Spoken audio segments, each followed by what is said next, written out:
A Fernanda Takai tem esse jeitinho delicado, essa vozinha doce, mas ela é sinistra. Pois é, de repente Patofu já tem 25 anos de estrada, 12 discos, Fernanda já tem 4 trabalhos solos e participação em mais de 90 projetos de músicos ao redor do mundo. Ou seja, ela domina o mundo. Se for para dominar o mundo, que seja com essa vozinha doce que eu adoro. Esse é um programa que o Mariano estava querendo fazer há muito tempo, é a realização pessoal do Mariano. Segue o som, está no ar com Fernanda Takai. Você é minha realização pessoal também, mas... Sou do tipo que devolve livros e espera por mais de uma hora, sabendo que você não vem. Sou do tipo que ainda escuta e recolhe da calçada flores que já não tem ninguém. Tipo que você nem olha, tipo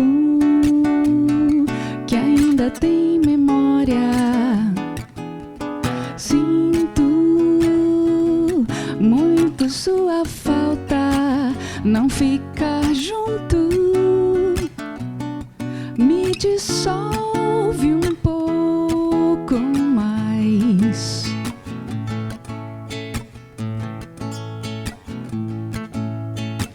Sou do tipo que ainda ouve discos e no caso sabe a hora de virar o lado B. Sou do tipo que pergunta o signo, cola selos, guarda sigilo. Sou tipo pra você, tipo que você nem olha, tipo que ainda tem memória.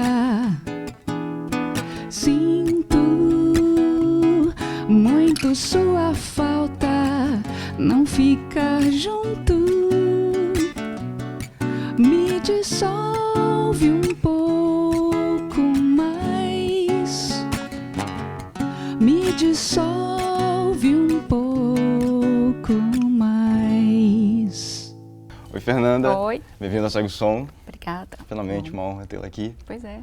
Então, você gravou 2 discos em 2014, o seu solo, Na Medida Impossível, o mais novo do Patofu, Não Pare Pra Pensar. Passou 2015 inteiro fazendo shows.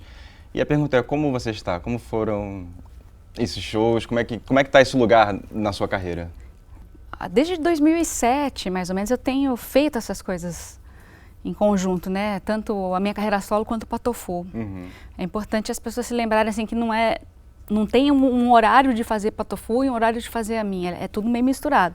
É tudo Então, Fernanda. mas na minha carreira solo, como eu sou imperialista, né? Eu costumo falar que, assim, que eu faço todas as escolhas, eu seleciono o repertório sozinha. E no Patofu tem, né? Uhum. Além disso tudo, as escolhas de capa, de disco, de clipe, não sei o quê, tem o conteúdo de cada um. Então, tem essas forças todas agindo. Na parte da curadoria musical, assim, dizendo, eu acho que é bom esse momento porque eu tenho muito espaço para fazer as coisas que eu quero fazer. Uhum. Então, se não cabe ali na banda, se não tem o acordo de todos, eu exercito isso na minha carreira solo. Uhum. E fora os momentos de banda e disco solo, show solo, tem muita participação minha com outros artistas, Sim. né?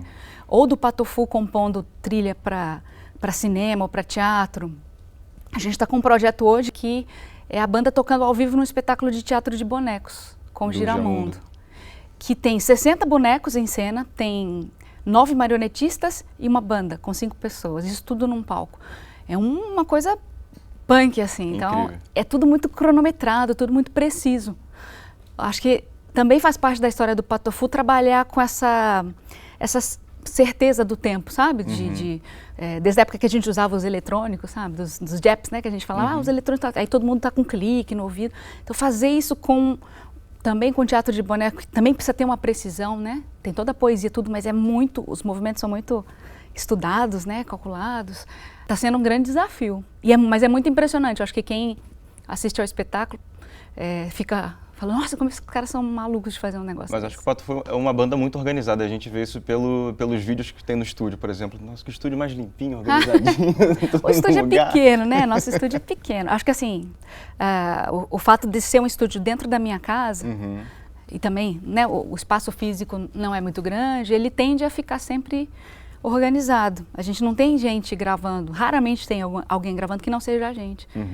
E não tem funcionário, né? O estúdio é o John e eu. Não tem técnico? Não, é o John que faz tudo. Ele que monta cabo, mixa, só masterização que a gente faz fora. Mas ele que grava, eu fazia café, né? Era moça do cafezinho, mas agora eu não sou porque tá cheio de cafeteira aí boa, eles me despediram.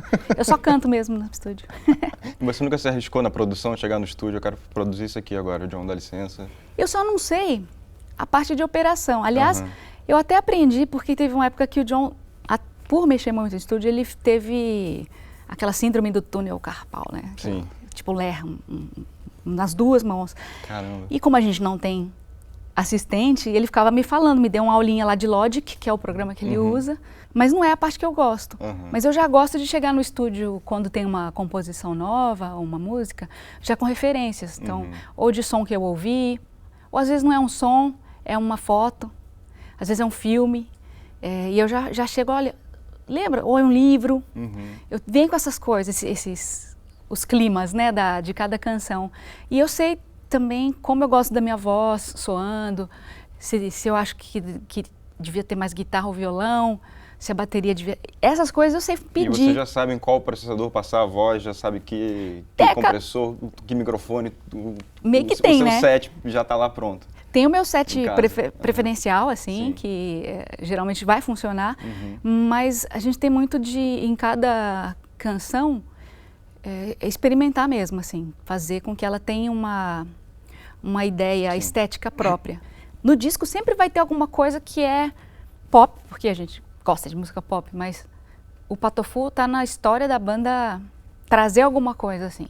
Nem que seja uma estranheza, uma esquisitice, que aí só os fãs que gostam muito vão entender, assim, vão gostar de verdade, os outros vão achar meio estranho. John Ulloa, o guitarrista, cantor, compositor e produtor do Patofu, além de marido da Fernanda, em 2004 topou uma belíssima empreitada. Gravar um disco solo de Arnaldo Batista, o Eterno Mutante. Let It Bad, o nome do disco, desencadeou então o renascimento do artista em relação ao público. 2 anos depois, os Mutantes voltavam à ativa, sem Rita Lee, e a vida e obra de Arnaldo, em 2008, foram finalmente revisitadas nas telas do cinema no documentário Loki.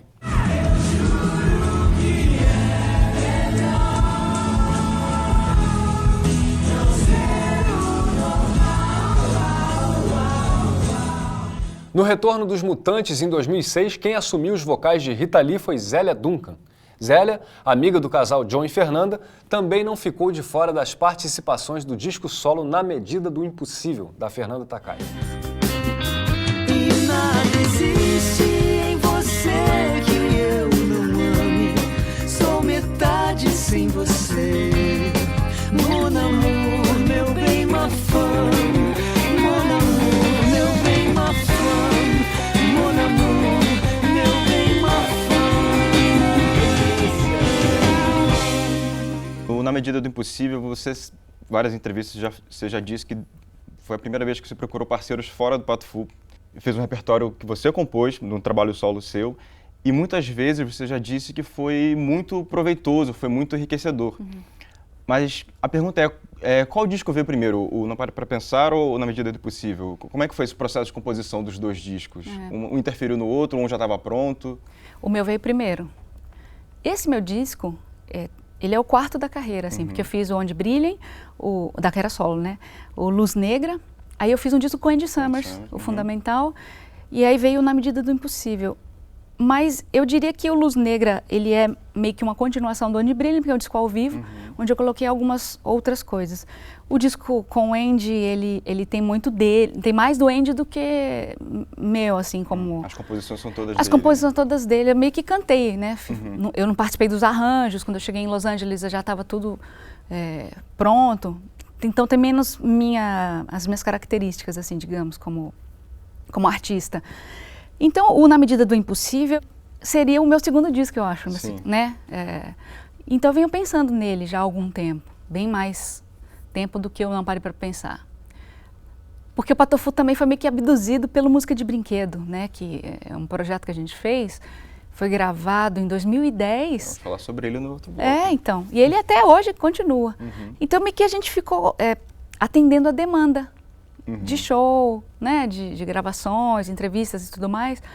E foi ficando o que seria esse disco do Patofu que veio, né? Se tornou o Não Pare para Pensar. Ele ficou meio paradinho ali no meio dessas coisas. Eu fui fazendo, no meio da turnê do Patofu, eu fiz o Não Pare, Na Medida do Impossível. E ele tinha essa interrogação, assim, da minha parte, que eu não sabia se ia dar certo chamar tanta gente diferente para fazer disco comigo, se o cronograma ia ser cumprido, né? A gente teve um patrocínio, né, de lei de incentivo lá via Minas. Mas acabou que o negócio foi acontecendo de um jeito tão legal, assim. Todos os meus parceiros, eles foram muito... cumpriram, assim, falando, vamos fazer mesmo. Então, a Pitty, quando eu mandei um pedaço da música para ela, né, me ajudar a continuar a canção, foi super rápida. O Samuel, quando eu convidei, ele se dispôs rapidamente também a participar. Eu acho que demorou mais. O disco inteiro foi autorização do George Michael para fazer, para curar essa dor. Né? Porque é uma coisa que não passa nem pelo artista, às vezes vai entre editoras. Mas ele chegou a escutar? Você sabe? Não sei, realmente não, porque foi via a editora. Você não sabe ainda. Não sei, igual, né, o Paul também não sabe. Live and Let Die, não sei se o Paul McCartney gostou ou não. Pelo menos ele não proibiu. Se você gostou, dá um um sinal de vida. Depois você me passa o telefone dele que eu preciso falar com ele. Pode deixar.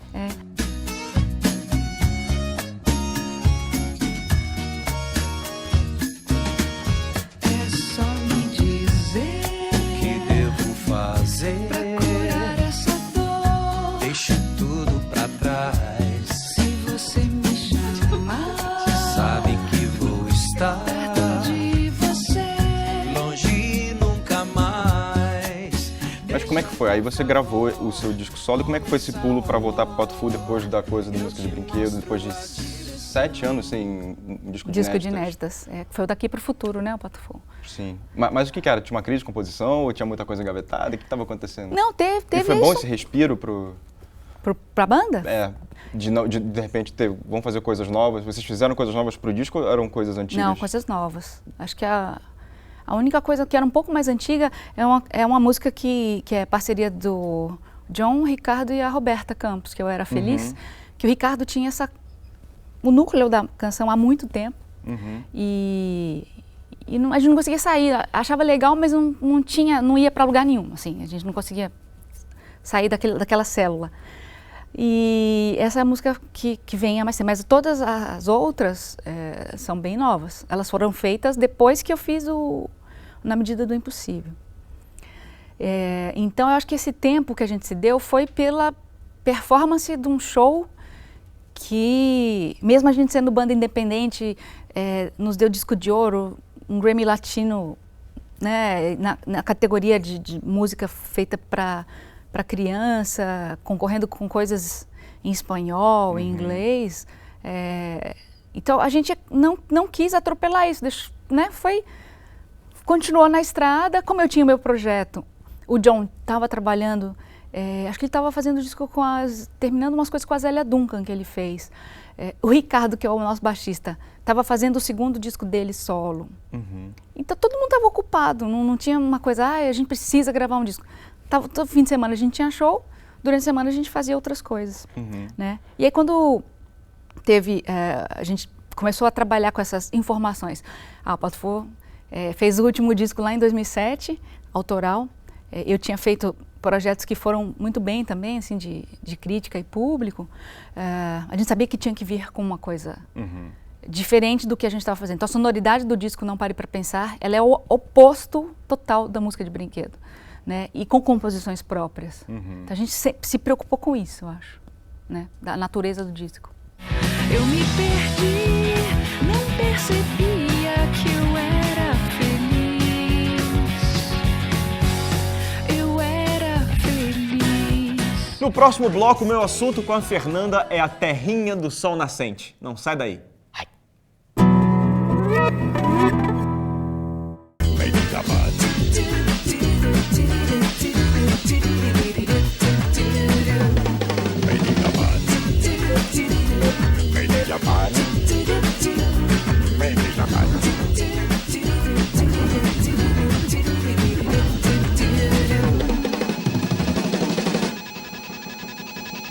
Fernanda, mais uma vez o Japão está presente na sua vida, na sua arte. Na capa do disco tem você de geisha, tem a música Compadre Fábio, foi produzido por um japonês, por um japonês. E vamos falar sobre o Japão, porque o Japão é uma coisa incontornável na vida de uma pessoa, né? Uma vez que a gente vai para o Japão... É isso mesmo. Como é que tá a relação com o Japão? Como é que tá o Japão? Bom, eu tenho vários amigos hoje, né, japoneses, não só da parte da música mesmo, mas gente que gosta de música brasileira e acabou me conhecendo nas 4 oportunidades que eu fui lá tocar. E eu tenho fiz um EP com a Maki, né, Nomiya Maki, que é vocalista do Pizzicato 5, o Toshiyuki Yasuda, que fez o arranjo da música com o Padre Fábio, eu já tinha gravado uma versão para ele de Águas de Março, eu e Moreno Veloso cantando. E quando o pessoal do Red Hot in Rio 2 ficou sabendo da existência dessa versão, a música acabou entrando, né, na coletânea. E a gente tem muitas coisas assim em comum, eu acho. Apesar do Japão ser muito diferente do Brasil, tem uma afinidade, eu acho que é uma coisa complementar, sabe, do brasileiro quando vai lá e do japonês quando vem aqui. Quando a gente chega lá, a gente fica com vontade de que o Brasil seja um pouco mais daquele jeito, sabe? E o japonês também gostaria que o Japão fosse um pouco mais do jeito brasileiro.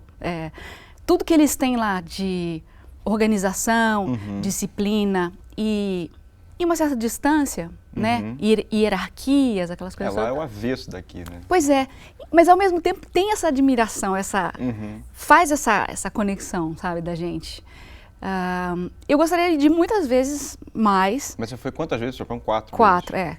com coisas diferentes. Eu fui a primeira vez fazer meio que um reconhecimento, arrumar um selo que fosse lançar o Patofu lá. Fui meio turista, mas querendo conhecer algumas pessoas da música. A segunda vez já fui eu e o John levando violão, a gente fez alguns pockets em lojas de disco, em templo, em café, falando justamente para essa plateia que conhece a música brasileira, que ouve as rádios. Tem umas rádios japonesas que têm programas dedicados ao Brasil, e não é só a música, né, do passado, música mais antiga, coisas bastante novas. E foi muito bom, deu muito certo. Depois a gente voltou com o Patofu, tocando em várias cidades, a banda completa, e eu com meu show solo.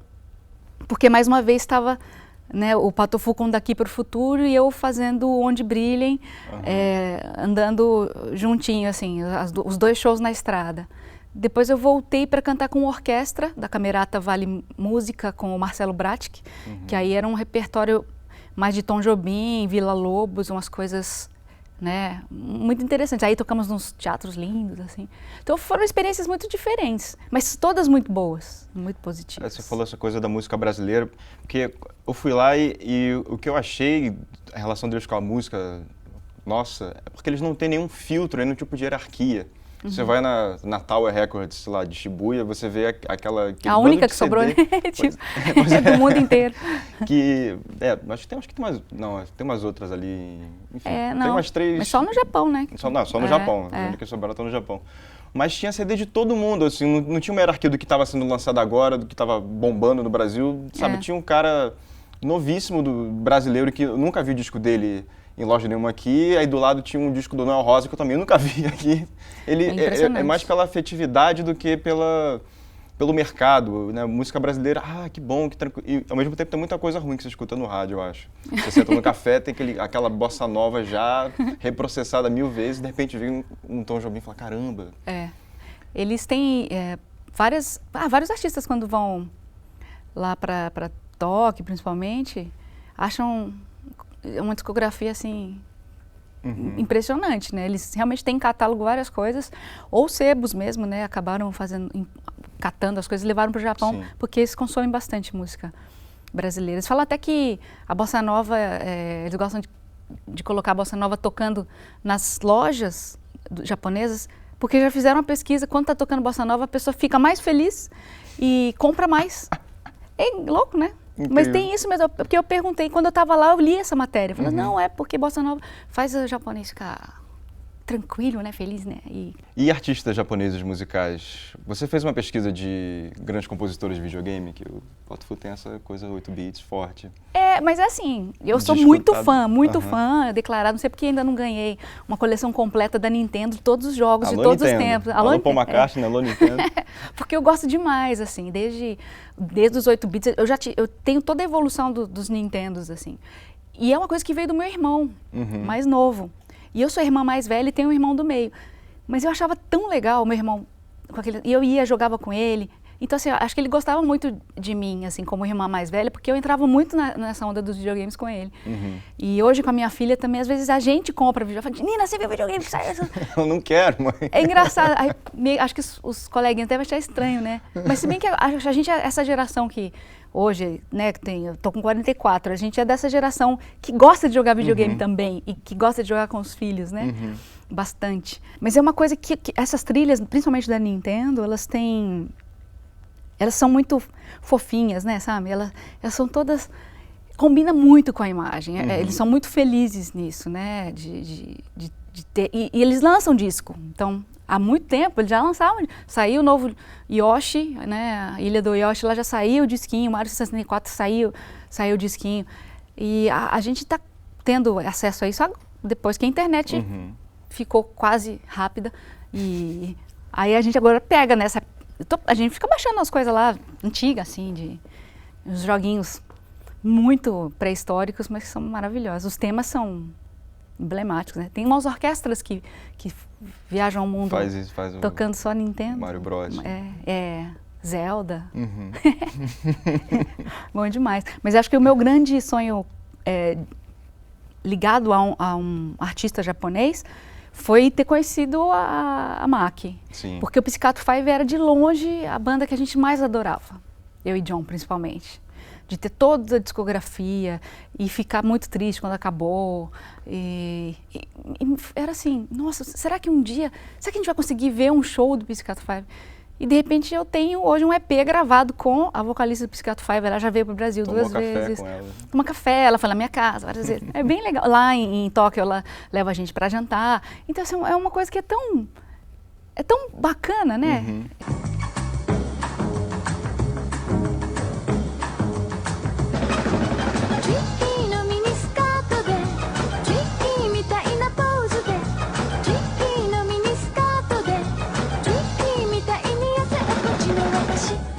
Pizzicato Five, grande banda japonesa. Tinha outras nos anos 90, né, que eu curtia muito. Tibomato. Grande Tibomato. Cornelius também. O Cornelius, que é o ex-marido da Takako Minekawa. Que gravou com o Moreno Veloso. Gravou com o Moreno. É tudo ali, tudo no meio campo, né? A nossa conexão com o Japão. Mas você tem uma conexão forte com o Japão. Você viajou para lá recentemente, Fui pro Japão, fui na Tower Records, né, que é essa coisa que acabaram as lojas de CD, mas o Japão ainda tem. E comprei uma caixa desse tamanho, com vários discos do Toru Takemitsu. Toru Takemitsu, para quem não sabe, é um cara que fez muita trilha sonora para o Kurosawa. Ele fez muita tape music, música experimental. E eu comprei uma caixa que são várias canções e música para televisão e rádio também. É incrível as coisas do Takemitsu. Uma pegada mais clássica, né? Mas a gente podia mostrar, por exemplo, o clipe do Shogo Tokumaru, que é um cara da geração nova, assim. Geração nova, no caso, deve ter a nossa idade, mais ou menos. E ele lança disco toda hora e tem clipes incríveis. Tem o que é todo feito de papelzinho, stop motion. Vamos ver isso aí, não sei o nome em japonês, mas é maravilhoso. Shogo Tokumaru.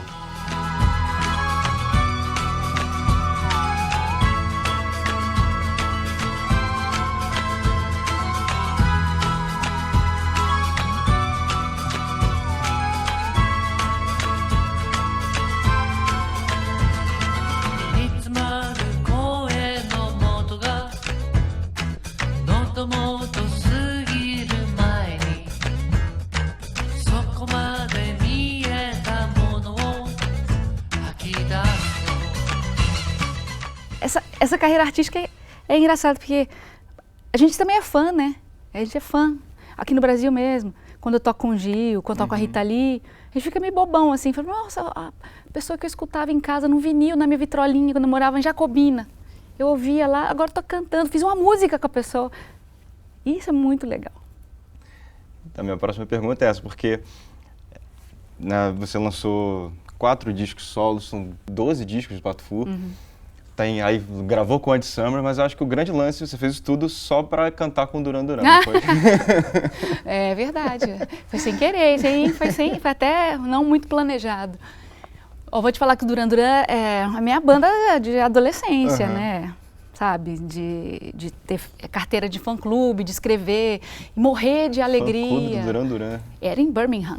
Você escrevia... Você era o fã-clube oficial, não era o fã-clube de Minas Gerais? Não, eu também tinha um fã-clube em São Paulo. Em Minas eu nunca fui do fã-clube de Minas, mas em São Paulo tinha um que eu era fã. E estava inscrita nele. Mas mandava, né, no disco deles vinha o endereço. Aí eu mandei a primeira vez que veio a resposta, cartão postal assim, eu falei, recebeu um cartão postal do Duran Duran, não sei o que, lógico, era um cartão impresso, não tinha nem assinatura nem nada, assim, mas era uma alegria, essa coisa que o fã tem, né, o fã quer que o ídolo saiba que você existe, de alguma forma, nem que seja qualquer pessoa do escritório do ídolo, mas você receber um negócio de volta, porque dá uma alegria, assim, parece que não é em vão você gostar de uma pessoa. Então eu entendo muito quando as pessoas tem esse afã hoje da internet, né, de seguir a pessoa, não sei, aí manda uma coisinha lá no Twitter, no Instagram, no Facebook, sei lá o quê. E aí vem uma resposta para aquela pessoa. Caramba. E tem um diálogo assim. Porque é muito bom,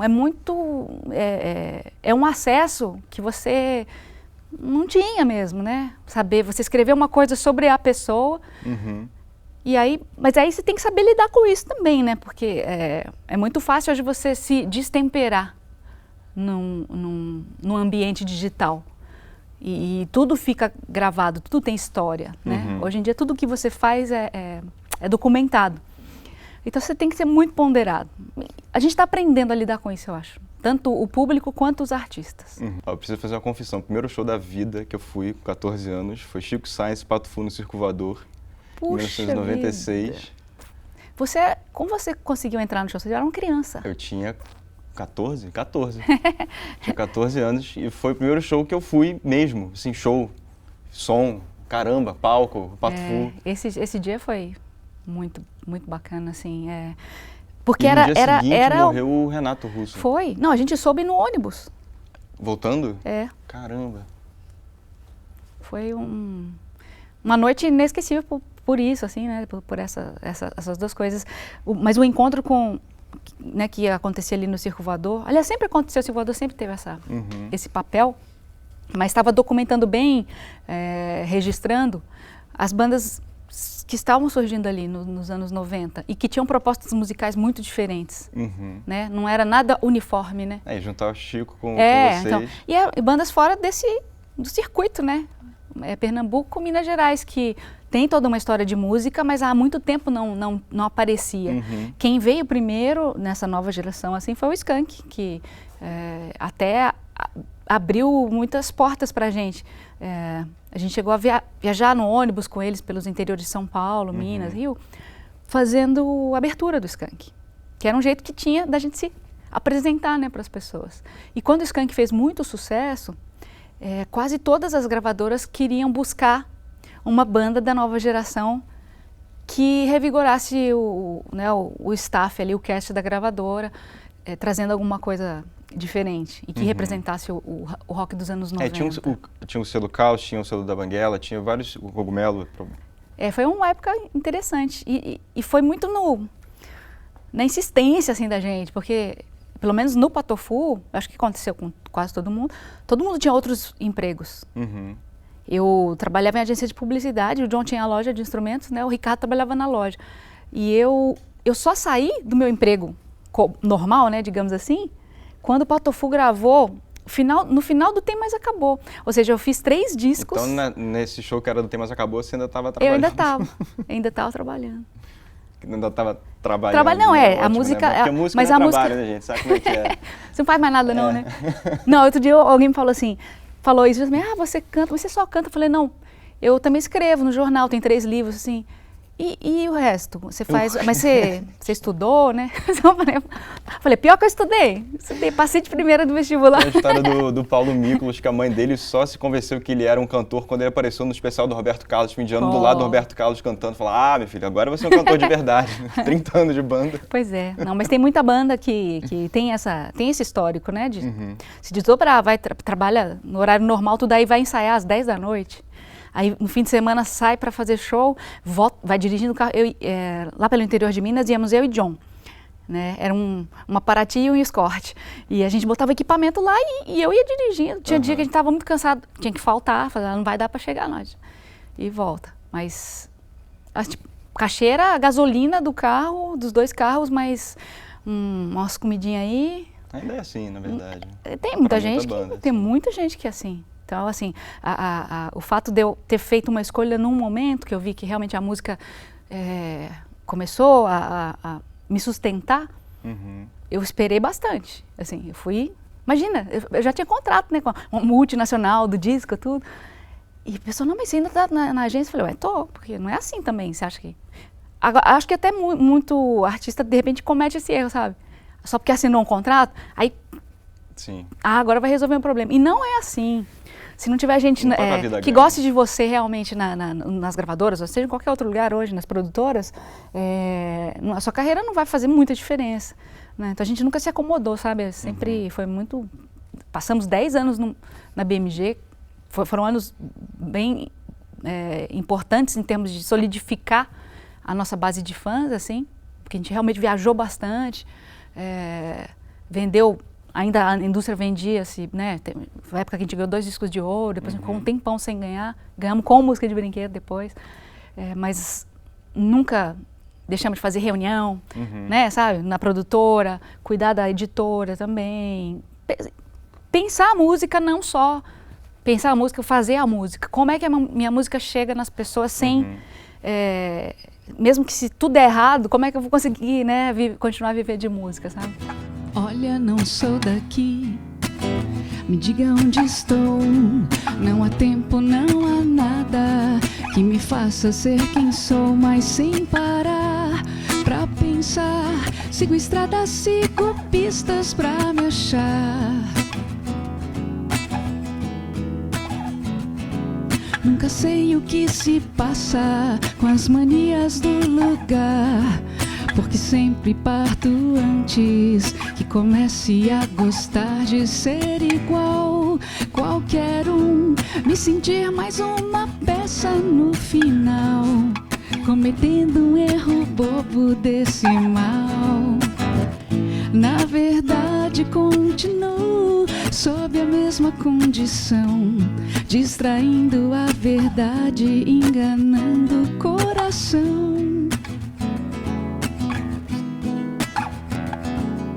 No próximo bloco, Fernanda fala sobre o projeto Música de Brinquedo e suas ambições para os próximos anos de carreira. Não sai daí. Fernanda, como você falou, Música de Brinquedo foi um lugar decisivo na carreira do Pato Fu, né? E vocês criaram um público infantil enorme, vocês começaram a lidar com esse universo todo. E é uma responsabilidade lidar com criança, né? Porque eu acho que os adultos, culturalmente, eu acho que sempre tendem a menosprezar a criatividade e o potencial auditivo das crianças. E isso foi uma questão para vocês, pensar como é que a gente vai lidar com as crianças, como é que a gente não vai fazer assim, vamos fazer assado. Vocês tinham um estatuto? A gente tinha uma sensação da gente como, né, pais, assim, quando ia assistir alguma coisa, teoricamente, para a criança, deixava o resto da família todo triste, assim, chateado, enfadado, ninguém... Tipo, você ia com as crianças no teatro, no cinema até que, não sei se é porque o som está muito alto, sei lá o que, muito efeito especial, acabava as pessoas prestando atenção mais. Mas principalmente no teatro e nos espetáculos, né, para criança, de música, tudo mais, a dispersão dos pais era incrível, assim. Você via pai, a gente também, no celular, não sei o quê, vai, sai, vai no banheiro. Eu falei, gente, porque tá muito chato.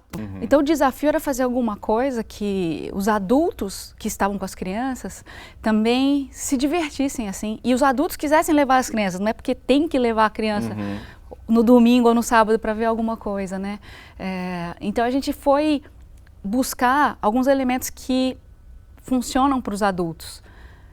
A gente é muito fã do Muppet Show, né?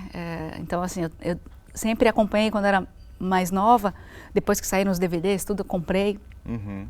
E a gente tinha uma relação muito boa com o Giramundo. De muito tempo, na De verdade, muito né? tempo. Desde o primeiro disco do Patofu, que foi o Roto Music, de Liquidifica-Pum, que o Giramundo participou com uma hora lá no show, eles entravam, umas caveiras, umas bruxas, umas coisas entravam participando com a gente lá em BH. Eles não chegaram a viajar, não. Então a gente tentou fazer alguma coisa como acho que os Muppets têm, dos adultos gostarem também, não só criança, né? Aliás, às vezes os adultos gostam até mais, né, do que as crianças. E trabalhar com um repertório bastante conhecido de música brasileira, acho que a maior parte acabou sendo anos 80, que é justamente a maior influência da banda, pegando algumas coisas de fora também. E a sonoridade de Brinquedo era um mistério, a gente não tinha certeza se ela ia funcionar.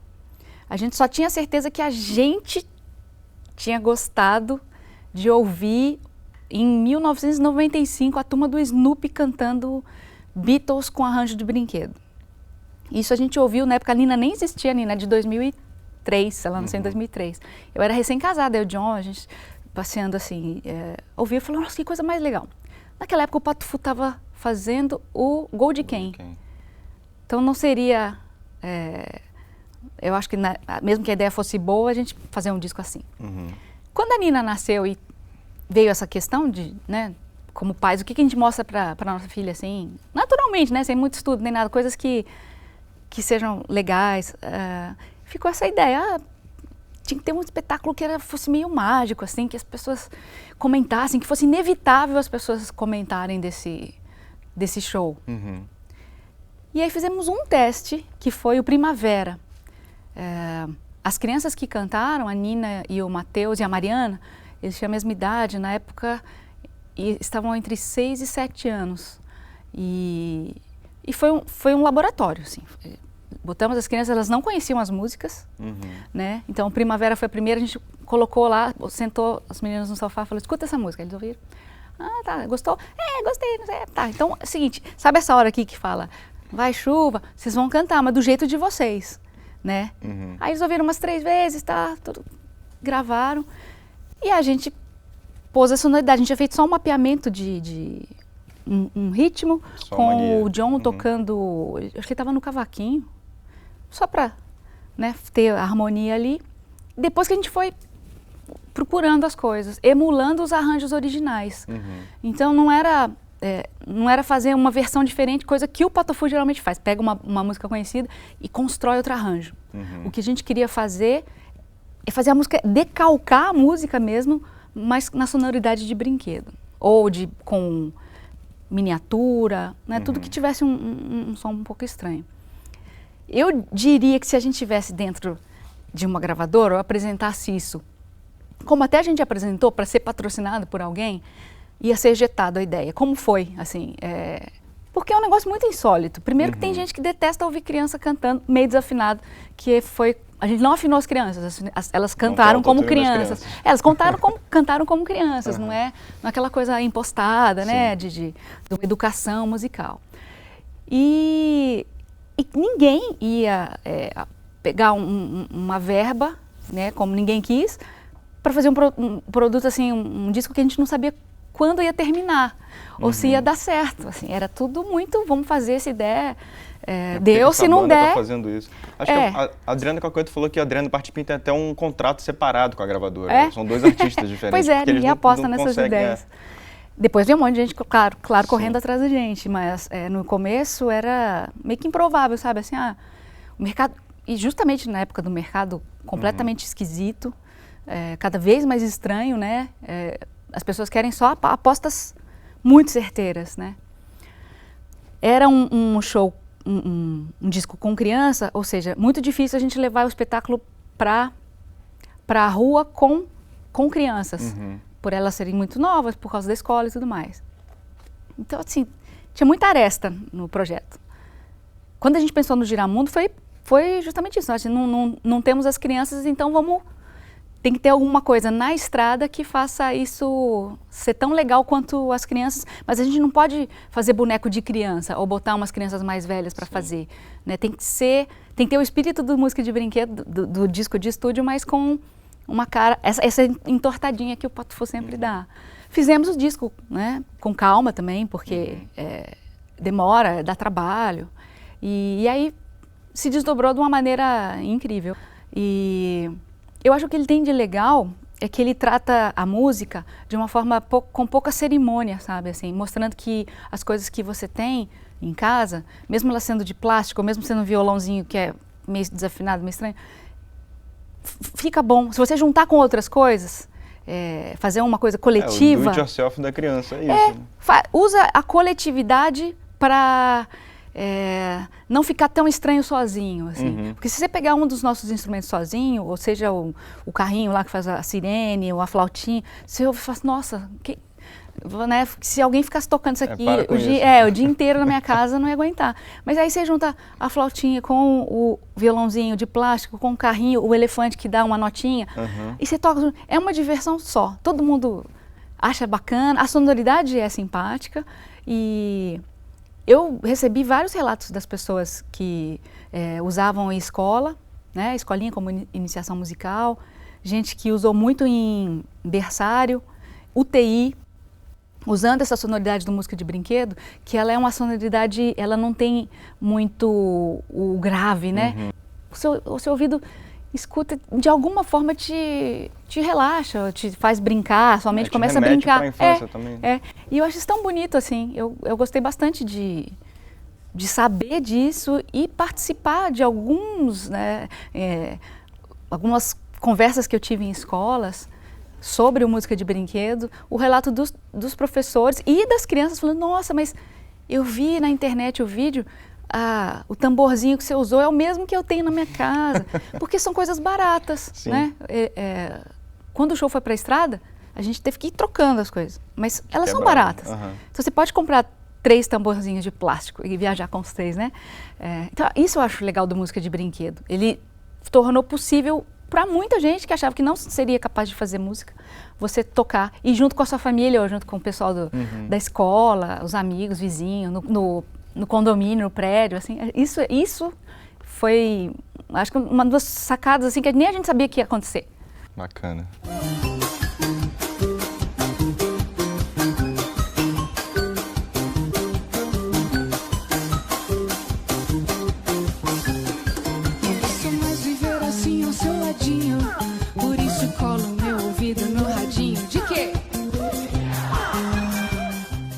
Você uma vez falou que na sua pastinha lá no computador você contabilizou mais de 90 participações com 90 diferentes artistas. Acho que deve com quem você ainda não cantou? A pergunta é essa.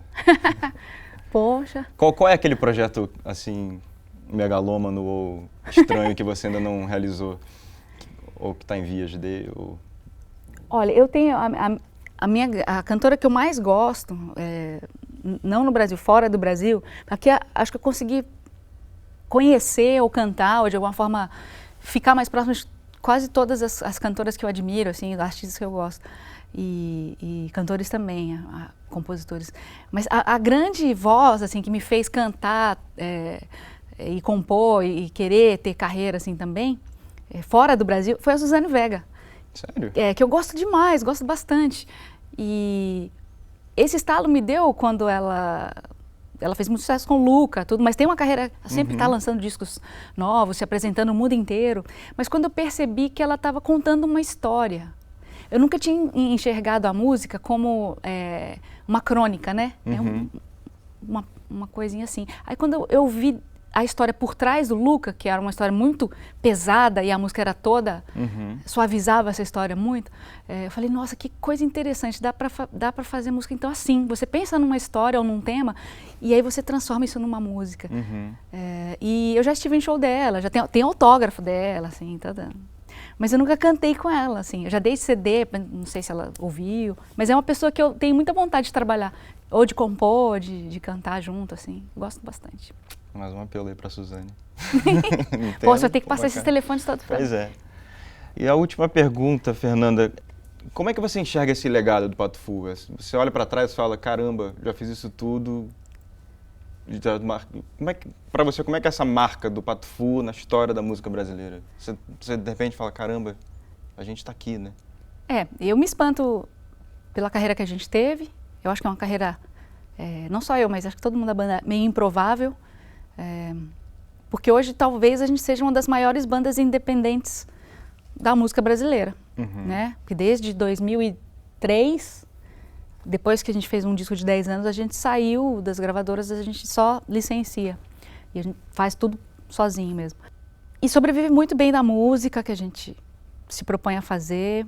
Tem essas estranhezas, essas esquisitices, mas tem um lado que, de certa forma, tem cultivado esses fãs, seguidores da nossa música. E independente se o Pato Fu hoje aparece muito ou pouco em determinados lugares, essas pessoas dão um jeito de saber o que a gente está fazendo. E elas sabem que o primeiro público da banda é a própria banda, né? A nossa vontade sempre é de surpreender a gente mesmo, quando entrega um trabalho novo. E muita gente pergunta se eu, fazendo carreira solo, por que eu não saí do Pato Fu? Porque o Pato Fu é a melhor banda que eu poderia ter. A minha banda dos sonhos é o Pato Fu. Eu exercito tantas coisas, assim, nessa coletividade que uma banda tem. No Pato Fu é onde eu toco guitarra, no meu show solo eu toco violão, é tudo mais calminho. Tem uma eletricidade no Pato Fu que eu não tenho como artista solo, né? Então, eu não consigo falar assim, vou sair, vou fazer só, porque eu preciso muito do Pato Fu. E é um sobrenome meu, né? Tá na minha história, assim mesmo.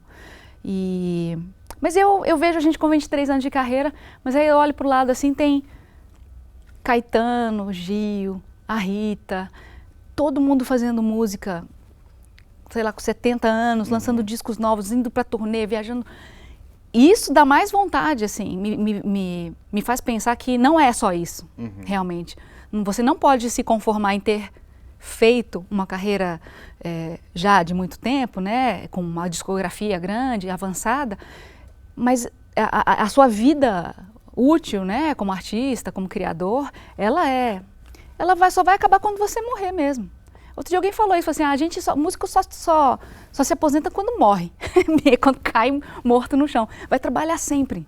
Eu acho incrível ter essa perspectiva de poder cantar, fazer uma turnê aos 70 anos e conquistar mais gente, conquistar mais público e me apresentar como se fosse a primeira, segunda turnê. Pensar numa roupa para aquele show, pensar numa capa, pensar num clipe, num filme.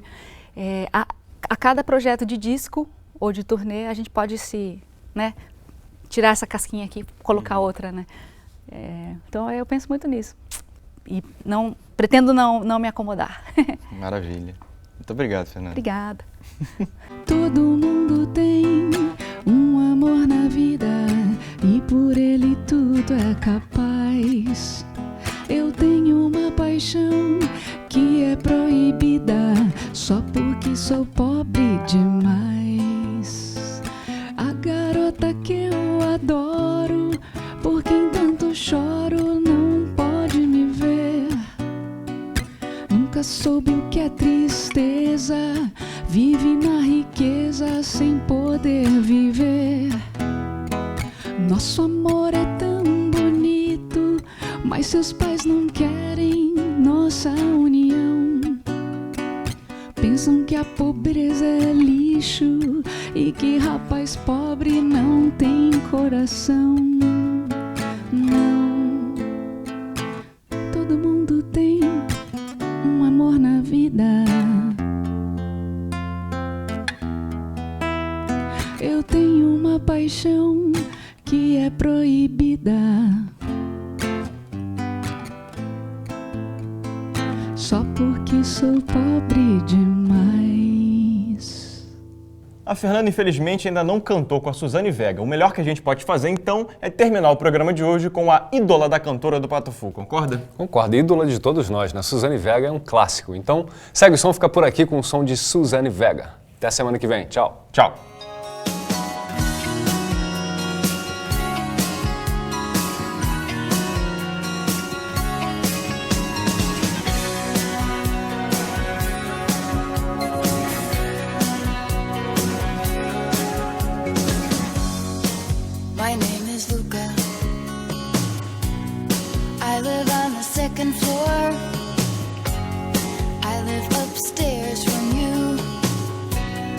Yes, I think you've seen me before. If you hear